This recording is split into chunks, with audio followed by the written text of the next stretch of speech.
Welcome to Model Railroad Designs Roasts. This is the video series diving into your layout submissions with expert insights and a sprinkle of fun. Want your layout featured? Check the link down below. Let's get started with today's submission from Matt. Now, Matt already has a layout, this tabletop design in N scale with Kato Unitrack. That's not the layout we're going to be looking at today, because he is looking to go to an all-around the room layout as you see here. So the room is pretty much square. We do have a closet here on the left side. So there's a closet wall here that we can go through, and this blue closet wall here. He stated that this area cannot be used as there's other stuff there. The door is here to get into the room. So let's have a look and see what he came up with. Let's start, then zoom into the details. So higher level is, this is an interesting space, very common with a closet here. And how are we going to use this? How are we going to use this? So I'm just going to ignore just for a second that this area right here is not usable, because this area here, as big as it is also not really usable. It's difficult to reach. You're not really going to put any scenery in it because you can't really see it because of this wall. So why not just neglect the entire area, the entire closet, and perhaps just have only a small shelf running behind it, so that actually leaves you more space in the front and underneath and on top of the shelf to store things. And then you come around and then you come out of the closet here, some shape, way, or form, and then here you have your duck under or lift gate. I don't really know what it is right now. I'm assuming it's a duck under. And then you go into the layout like that. I think that might make the room a little bit more usable. I mean, if we look at the overall room, I always like to keep a lot of space to maneuver. Zoom back in a bit. So you're going to need some kind of duck under aisle here, and you have enough width. Probably even need more than 80 because you need to duck and bend and go under. And this area here is already proven difficult to reach, even in this scenario like here. So how we, you can lean in perhaps and try to get stuff, but then you bump into the track and the trains. So I would suggest to look into that somehow. This section here is not helping. I do have some ideas for that. Let's just move on to the rest. Let's just get all this stuff out of the way. And let's dive into the track. So we looked a little bit at the room shape, how it could go. One extra final note, if you can put a shelf here, you could have like 2 or 3 tracks maybe. It doesn't take that much depth for 3 tracks in N scale. And then you would have a kind of staging there, which I think would really add to the layout. But as it is now, I think this is generally probably going to be one of the better shapes you can get out of here. So what do we have? We have the track that goes around in a single track. We have a passing siding here, technically with a grain elevator. This middle track could also be for the grain elevator, like storage track, but you could also pass trains there. Up in the north, we have a loop for a mine, a balloon loop. Now, if you want to know how balloon loops are used, I did write this guide for the grain industry and supply chain, and they also use balloon loops there, and I explain why they're there, how to use them, and how you can potentially include it in your layout. So have a look there, and here's a passing siding with a depot, like passenger station, city, village. I'm assuming this here is some kind of team track arrangement. Then here, I believe this is the yard with yard tracks. Not 100% sure, but if we look at it, here we have the main line going through in green. So if we just go through it, the second one from the right is the main line going through. Here we have a siding with, I assume, another depot, and it also connects to these tracks back here. I don't know what this is. Maybe staging or an industry. We'll come back to that in a minute. And then we have here another track, which could be some kind of arrival departure siding again to pass. Then we have this track that goes all the way back here. This is more like an industrial lead track or multi-purpose track, house track somewhat. And then we have 1, 2, 3 tracks, and the back one going to this section right there. and also connecting to the engine terminal right here. The client did mention that he bought my guide on yards and yard designs, which is great. Thank you. It really helps to support the channel and what I'm doing. And then he did struggle also to design a yard, which I can somewhat see, as this is not a traditional setup, perhaps mostly because we have this industry coming off here and a lot of industries coming off of this side. But it doesn't really mean it's a bad design. It's just not straightforward, but that might make it more interesting to operate and to run.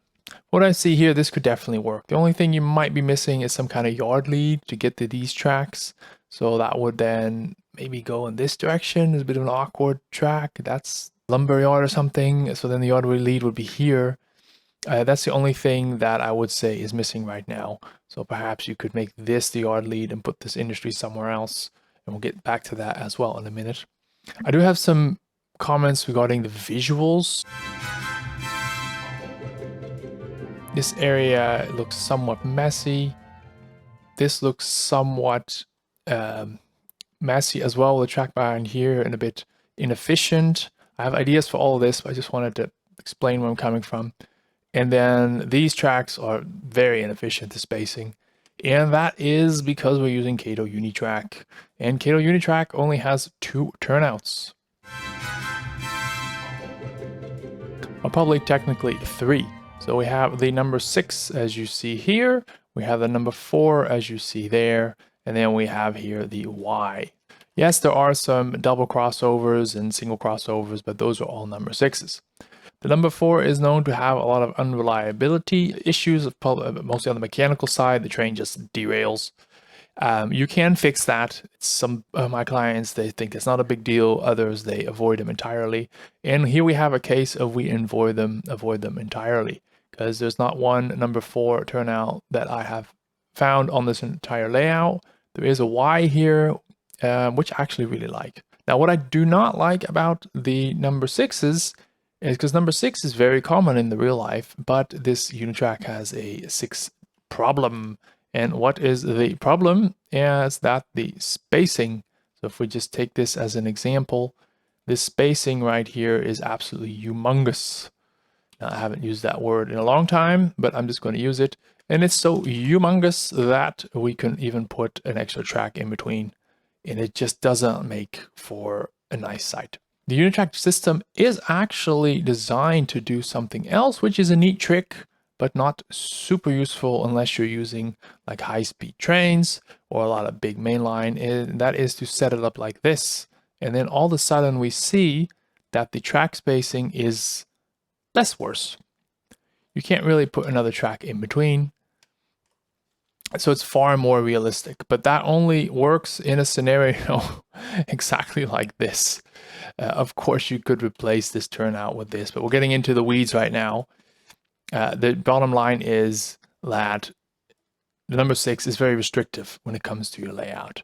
And we can see that restrictiveness in this yard ladder just right here. These are all 6s, and that leads to this very extremely broad track right here.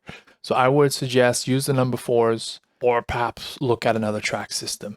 The ladder, as said, is not as handy because you're quite invested already in the Unitrack system. That's just my honest opinion. So let's try to optimize the space a bit.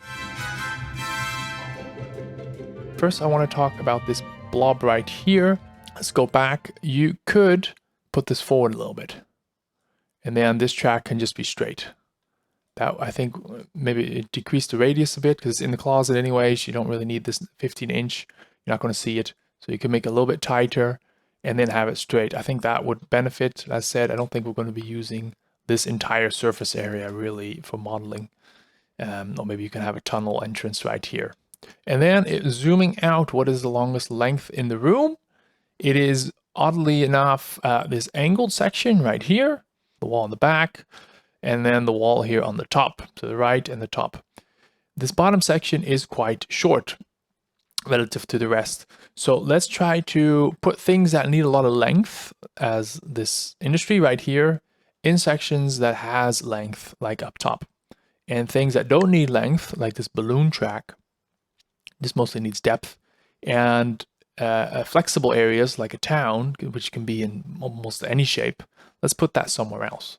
So just to give you an example, let's take this entire industry, let's move it out of the way, and I think this balloon track, I think would fit far better somewhere here. You know, see how that already, maybe even under an angle, connecting to that track there. See how this looks to be a better use of space. And if you do it here, you can obviously change the turnout configuration a bit. But if you do it here, we have more space for perhaps a yard lead that can just stick in. And then you could have this lumber mill perhaps fill up this area right here. Or you take it out altogether. Because there are a lot of items on the layout. We'll get back to that in a minute. So I think that makes sense. And then this whole town city scene, and let's say we put the balloon here in this area, then you can fill this whole town city scene in this area, which is actually quite awkward because of the angle, but there is still quite a lot of space, and you can have some houses here on the back side. And that would, I think, make better use of this section down below. And then we can have this large industry just here straight. Another thing is you have a lot going on right now, and I think if we reduce some items, it would help. So let me just show you here, because we have a lot of depots, I think at least 2. Just simply take it out and then have this track in the backdrop. That already visually calms the entire scene down.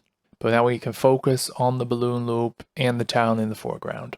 And it's a bit of the same here on the bottom. There is just a lot going on. This industry here, the track makes all kinds of weird shapes.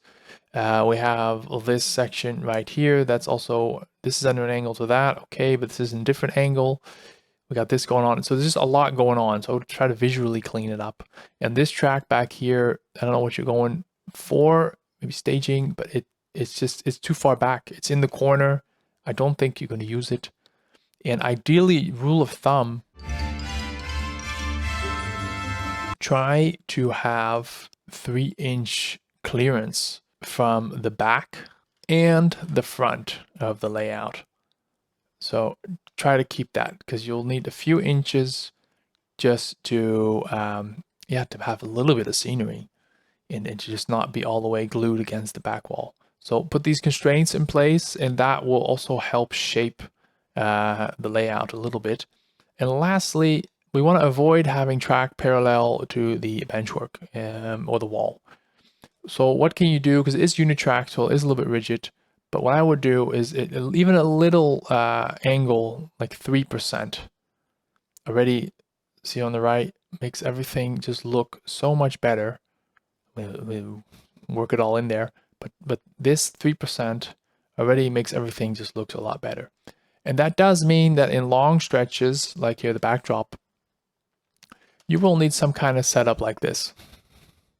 So instead of this very straight section, zoom in a bit, that goes all the way back here, you're going to want to have something like this. Oh, gotta switch it around. Flip. Something like that. And this will also just get rid of these very long straight sections, because yes, railroads travel in a straight line from A to B, but they have a little kink in the track every now and then. Makes for a great scene. So a little conclusion, put in some basic constraints, 3 inches away from the back, from the front, have the track under an angle relative to the wall and or the front of the layout, and don't need to cram everything into the layout. If you do cram a lot in it, which is fine to a certain degree, I mean, it's your layout, right? It's your hobby. And try to make the best of the space you have. So this long section, use it for things that need the length. Now we just have a wiggly track and a balloon track that's not necessarily the best way to use this space, and put the longer industries there. One idea I did have, I didn't mention it, sorry to put that in the conclusion, is you could put the balloon track here, and move this track up here so you have one bigger tunnel, and then you can still see most of the balloon but not all, but it would gain some extra length. But personally, I would either leave it out or put it here in the south. So thank you, Matt, for submitting it. Apologies for being a bit delayed. I've had a lot going on lately, That's all for today. Thank you. Bye bye.